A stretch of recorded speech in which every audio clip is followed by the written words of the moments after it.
अस्सलाम वालेकुम my dear students. I hope आप सब ठीक होंगे और खैरियत से होंगे और वीडियोस को फॉलो कर रहे होंगे। I am your teacher Mahak Waqar and I will teaching you English. Okay जी, आज का लेसन स्टार्ट करने से पहले first of all let's recapitulate our previous lessons. We had started unit number 1 and we had done the words meaning and the word sentences. So let's revise those words meaning.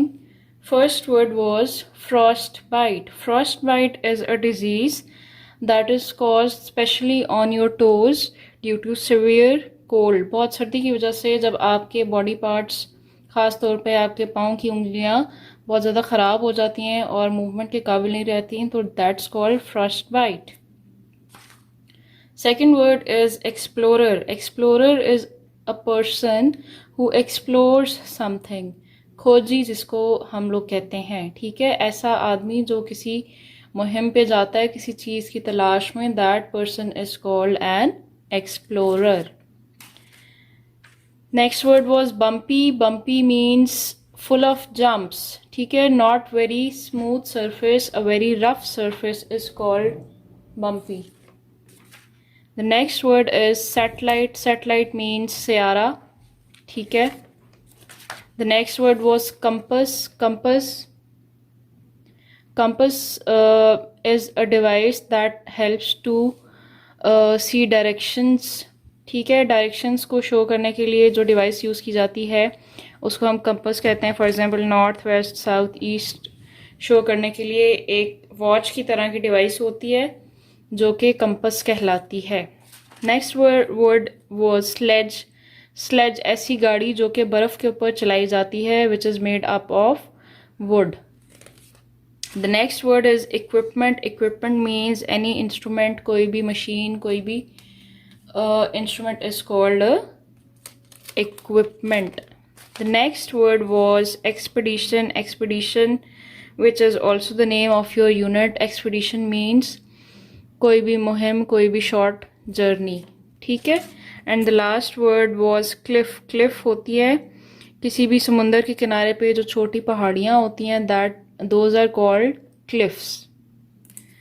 सो हम लोगों ने new words कर लिए थे, उनको revise कर लिया. उसके बाद हम लोगों ने इन्हीं वर्ड्स के सेंटेंसेस बनाए थे. And now today we are going to study about 2 expeditions. We will read this lesson and then we'll also learn the concept of direct speech and indirect speech, and we'll also do question answers in our notebooks.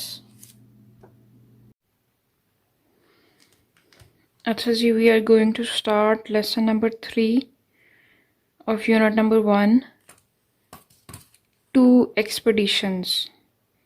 जैसा कि हमने पिछले lesson में learn किया था कि expedition means कोई भी सफ़र, कोई भी मुहिम, कोई भी शॉर्ट जर्नी, ठीक है.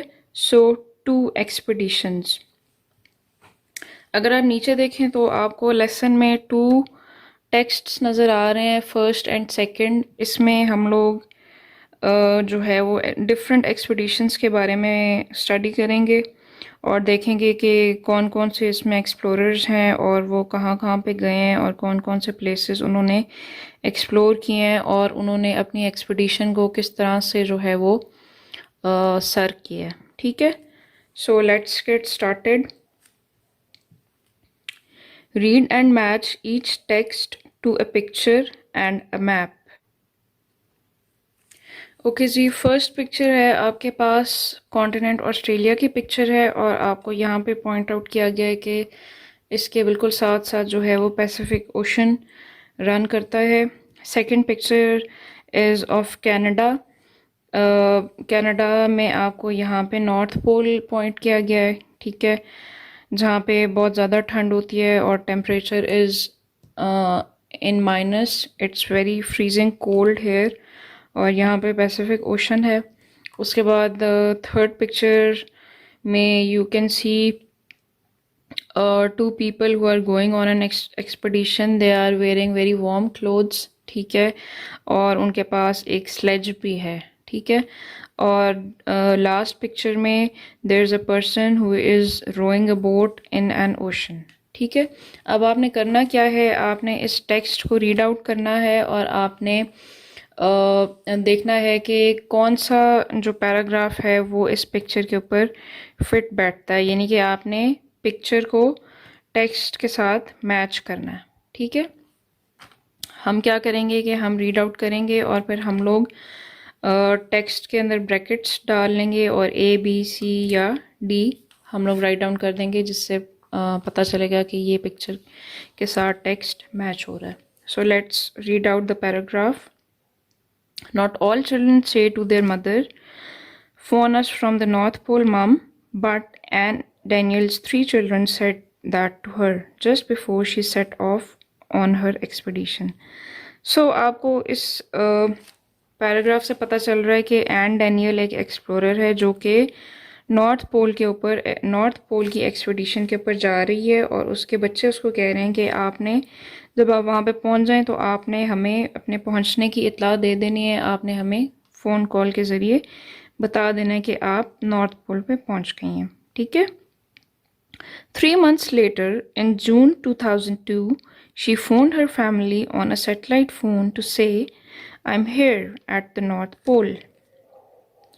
So 3 महीने के बाद इन जून 2002 एन डैनियल ने अपनी फैमिली को फ़ोन कॉल की थ्रू अ सैटेलाइट फ़ोन के थ्रू उसने अपनी फैमिली को बताया कि वो वहाँ पे नॉर्थ पोल के ऊपर पहुँच गई हैं। For Anne and her co-traveler Caroline Hamilton, it was a double success. Ann और उसकी ट्रैवलर मीन्स के एन के साथ जो सफ़र कर रही थी, शी वॉज कैरोलाइन हैमिल्टन जो है वो एन की को ट्रैवलर हैं। It was a double success, दोनों के लिए ये एक डबल सक्सेस थी, ये एक दुगनी कामयाबी थी।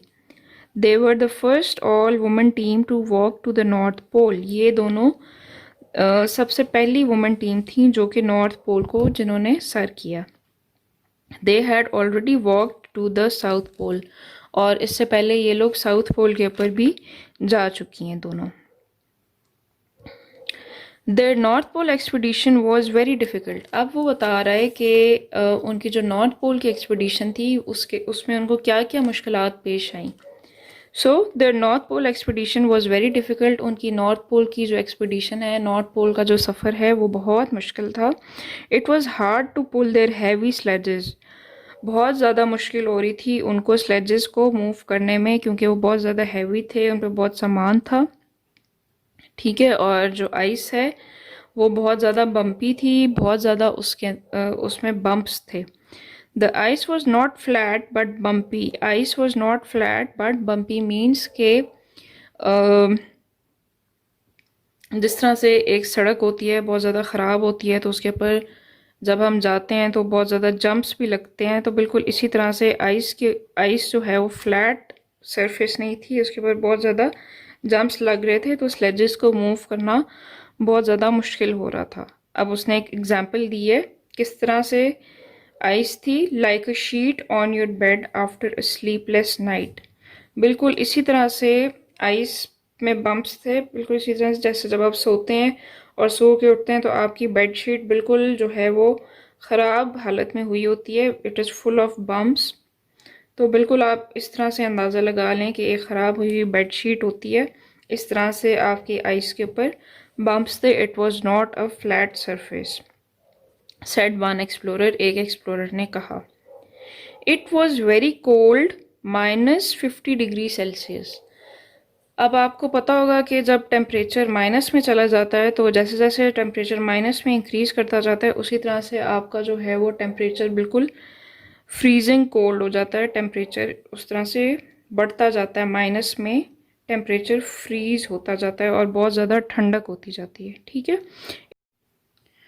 अच्छा जी, अब आपने करना क्या है कि हमने सबसे पहले कहा था कि we have to read out these two passages और आपने पिक्चर्स के साथ मैच करना है। So these are the pictures in front of you. First picture was of continent Australia और यहाँ पे पैसिफिक ओशन था, तो हमने अब पूरा पैराग्राफ रीड आउट कर लिया है। तो पैसिफिक ओशन और कॉन्टिनेंट ऑस्ट्रेलिया, इससे रिलेटेड आपको हमने जिम शेगडर वाला पैराग्राफ पढ़ा था और उसके अंदर ऑस्ट्रेलिया का जिक्र आया था और पैसिफिक ओशन का जिक्र आया था। तो this is your paragraph related to picture A. ठीक है, उसके बाद सेकंड पिक्चर थी we have continent, we have Canada, और इसके साथ पैसिफिक ओशन रन कर रहा है और यहाँ पे नॉर्थ पोल। तो ये आपका जो है वो यहाँ पे दो पैराग्राफ्स में इसका ज़िक्र आ सकता है। एक तो फर्स्ट पैराग्राफ जहाँ पे जो है वो नॉर्थ पोल का ज़िक्र आ रहा है। ठीक है, आप इस पैराग्राफ को भी इस पिक्चर से एसोसिएट कर सकते हैं। और उसके बाद जो आपका लास्ट पैराग्राफ है, but Ann and Caroline walked on after a walk of 82 days across 1200 kilometers, they reached their base in Canada again and rang home। ठीक है, आप इस पैराग्राफ को भी इस पिक्चर के साथ एसोसिएट कर सकते हैं। ठीक है, so the third picture was two travellers. ठीक है, को ट्रैवलर्स आपको नज़र आ रहे हैं कि ये लोग जो है वो they are wearing warm clothes और ये लोग एक एक्सपीडिशन के ऊपर जा रहे हैं। तो हमने दो ट्रैवलर्स के बारे में हम लोगों ने जो है वो पैराग्राफ 1 में पढ़ा था, जो कि हैं एन एंड को ट्रैवलर कैरोलाइन हैमिल्टन। ठीक है, so this paragraph is linked to picture C. उसके बाद आपके पास लास्ट पिक्चर है, उसके अंदर there is a man who is rowing a boat. तो obviously we read about Jim Shekhdar. ठीक है, जो कि बोट को रो कर रहा है। ठीक है, so this paragraph is associated with picture A plus picture D. ठीक है, और आप इस पैराग्राफ को भी जो है वो पिक्चर डी के साथ एसोसिएट कर सकते हैं। सो जो पिक्चर्स हैं उनके साथ डिफरेंट डिफरेंट पैराग्राफ्स एसोसिएट हो सकते हैं। ऐसा भी हो सकता है कि एक ही पैराग्राफ के साथ दो दो पिक्चर्स भी एसोसिएट हो सकें। ठीक है, so let's move on to question number 2। Question number 2 is underline the direct speech in the text for these sentences। अब आपको इस क्वेश्चन के लिए थोड़ा सा डायरेक्ट स्पीच और इनडायरेक्ट स्पीच का कॉन्सेप्ट समझना पड़ेगा, जो कि मैं आपको एक्सप्लेन करती हूँ। So be very attentive. So direct speech और इनडायरेक्ट स्पीच का कॉन्सेप्ट समझने के लिए हमने ये देखना है कि फॉर एग्ज़ाम्पल आपका ये पैसेज था, उसके अंदर आपने डिफरेंट पैराग्राफ्स रीड किए और अगर आपने गौर किया हो तो आपको कुछ जगह पे जो है वो इन्वर्टेड कॉमास में कोई बात जो है वो नज़र आ रही थी। For example on the second line, not all children said to their mother phone us from the North Pole mum. अब ये जो इन्वर्टेड कॉमर्स में कोई चीज़ लिखी जाती है, दैट मीन्स कि ये चीज़ एग्जैक्टली रिपोर्ट की गई है, एग्जैक्टली एज इट इज़। किसी बंदे ने जो बात कही है हम उसको इन्वर्टेड कॉमर्स में ले लेते हैं। So this thing that is reported directly, that is reported in the inverted commas, that is direct speech। ठीक है, और जब हम इसी बात को जो है वो इनडायरेक्टली किसी को एक्सप्लेन करेंगे, किसी को डिस्क्राइब करेंगे, तो क्या होगा कि इन्वर्टेड कॉमास हट जाएंगे और वो बात जो है वो इनडायरेक्टली रिपोर्ट होगी। ठीक है, सो आपको जितने भी यहाँ पे सेंटेंसेस नज़र आ रहे हैं, please could you send a plane for Pom. अब ये किसी की बात को एग्जैक्टली रिपोर्ट किया गया है, so this is direct speech. तो क्वेश्चन में आपके पास यही है कि आपको जो है वो कुछ ABCD सेंटेंसेस दिए गए हैं जो कि इनडायरेक्ट स्पीच में हैं और आपने उन सेंटेंसेस की डायरेक्ट स्पीच को जो है वो टेक्स्ट के अंदर से फाइंड आउट करना है। ठीक है, पहले तो हम समझ लेते हैं कि डायरेक्ट स्पीच क्या है और इनडायरेक्ट स्पीच क्या है।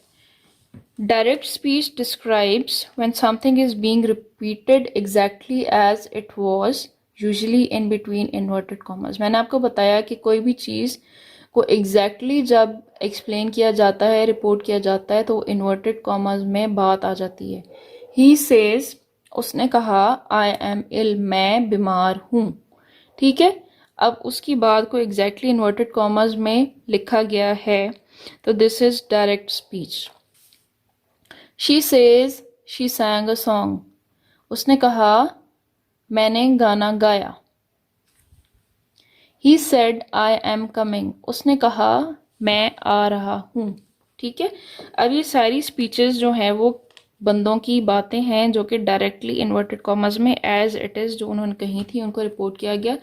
अब इनको हम इनडायरेक्ट स्पीच में कैसे कन्वर्ट करेंगे, और इनडायरेक्ट स्पीच होती क्या है? Indirect speech will still share the same information, but instead of expressing someone's comments or speech by directly repeating them, it involves reporting or describing what was said.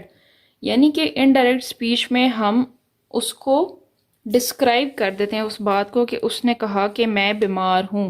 ठीक है, एक तो बात होगी कि उसने कहा मैं बीमार हूँ। ठीक है, ही सेज आई एम इल, तो जब इसको इनडायरेक्टली हम किसी को एक्सप्लेन करेंगे तो he says that he is ill. इस तरह से she says she sang a song, she says that she sang a song. अब आपको थोड़ा सा अंदाज़ा हो रहा होगा कि यहाँ पे कॉमा आ गया और यहाँ पे कॉमा को हटा के यहाँ पे दैट इन्वॉल्व हो गया और इन्वर्टेड कॉमर्स हट गए हैं। सो इनडायरेक्ट और डायरेक्ट स्पीच में फ़र्क ये भी है कि डायरेक्ट स्पीच में कॉमर्स, इन्वर्टेड कॉमर्स इन्वॉल्व हो जाते हैं और इसमें इन्वर्टेड कॉमर्स हट जाते हैं। ठीक है, so this was the concept indirect speech है। he told the reporters not to come too close। ठीक है, अभी रिपोर्टर्स की बात हो रही है, तो आप अगर टेक्स्ट में देखें तो Jim joked with the reporters when he arrived in Australia. Jim reporters को कह रहा है, क्या कह रहा है? Don't come too close, I haven't had a bath for 274 days. ठीक है, inverted commas close, don't say लेके इन्वर्टेड कॉमर्स क्लोज हो गए 274 डेज पे। तो this is direct speech, Jim directly क्या कह रहा है। फिर आ गया B part, they asked the rescue station to send a plane for Pom. अभी इनडायरेक्टली एक्सप्लेन कर रहे हैं, डिस्क्राइब कर रहे हैं, they asked the rescue station to send a plane for Pom. तो